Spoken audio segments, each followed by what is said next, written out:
Hello everyone, I am Archana Rani. In this video lecture, we are going to discuss white box testing and its classification. These are the points that I am going to cover in this lecture. What is white box testing? Definition of white box testing, introduction to white box testing, advantages and disadvantages of white box testing, and its classification. Let's we start to discuss what is white box testing.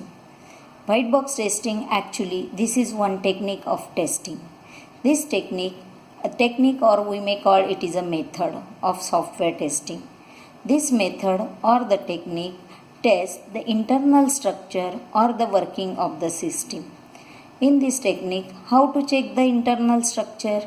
The internal perception of the system as well as what is the programming skills or methods or the technique we have implemented, and that method or technique is properly working or not, that can be checked in a white box testing.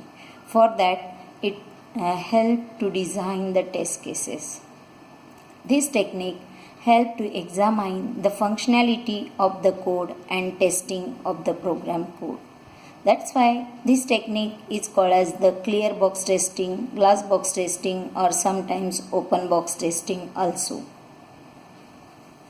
What is the proper definition of white box testing? Actually, white box testing is defined as a testing of software solution which help to check the internal structure, design and the coding of the system. It focuses primarily on verifying the flow of input and accordingly what output is generated by the system as per the input, and whatever process we expected from the system, that is working properly or not, that check in this system or through the application. It helps in improving the design and the usability of the system, as well as is strengthening the security of the system also. This is about the definition.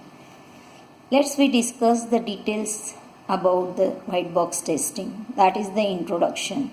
As I said it, that white box testing is one type of testing, and this technique is totally depend, the tester is totally depend on this testing, that when the code is visible to tester, that time this technique is implemented.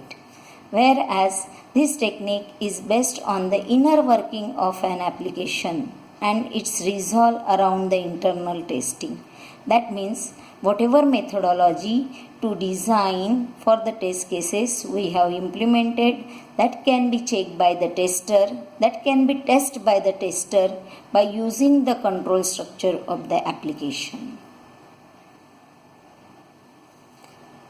So this technique helps to identify the number of defects come into the system because of incorrect translation of the requirement or design in the program code.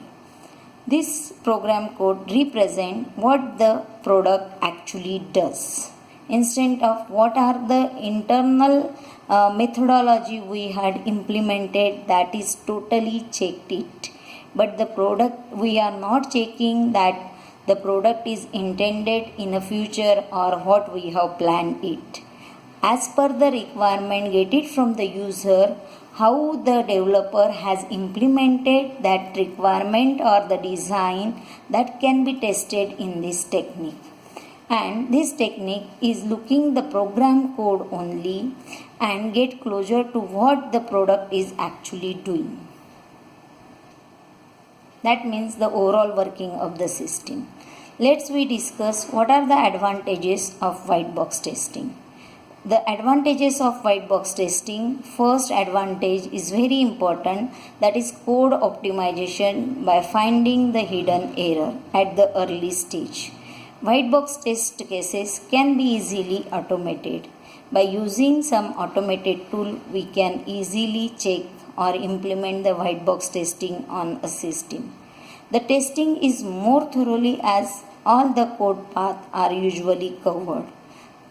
The testing can start early in a SDLC cycle if its GUI is not available. This is all about the advantages of the white box testing. Let's we discuss the disadvantage. As you see on the screen, it's having a number of disadvantages also. Like when we are implementing this, it is quite complex and expensive. As well as the developer can usually execute the white box test cases, detest it. Whatever test cases or the requirements is getting from the developer, that can be checked only in a white box testing. White box testing by the developer is not detailed, can lead to production error. That is again the disadvantage. White box testing requires the professional resources with a detailed understanding of programming and the implementation.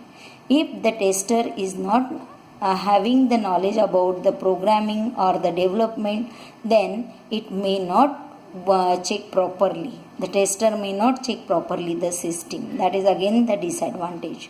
White box testing is time consuming. Bigger programming applications take a time to test fully. These are the disadvantages of the white box testing. The next topic is the classification of white box testing. For classification of white box testing, basically it is classified into two categories. First is static testing and second is structural testing. Static testing is further classified into three subcategories that can be implemented by disk checking, code walkthrough or code inspection. We can do the static testing. Whereas if you want to implement the structural testing as a white box testing technique, then that is again further classified into three subcategories. That is unit testing. Unit testing sometimes is called as the functional testing. Code coverage. Code coverage is again classified into four categories. That is statement coverage. By calculating statement coverage, path coverage, condition coverage and function coverage, we can implement it. And the third category for the structural testing is code complexity. By calculating the code complexity of the software or system, you can implement the white box testing. For calculating code complexity, it is further classified to calculate the cyclomatic complexity of the system. The pictorial representation of this classification is shown in the next slide. As you can see on a screen, white box testing is classified into two categories. As I said it, static testing, structural testing. Static testing is further classified into three techniques. For implementing static testing, you may implement these three techniques that we are going to discuss in next lecture. Whereas structural testing again is classified into three categories, that for further lectures we are going to cover this all in details with examples. Like to implement the functional testing, code coverage, by calculating these four categories subparts, we can calculate the code coverage as well as we can calculate the code complexity also by implementing the cyclomatic complexity. This is all about the classification of white box testing and the introduction of testing. Thank you.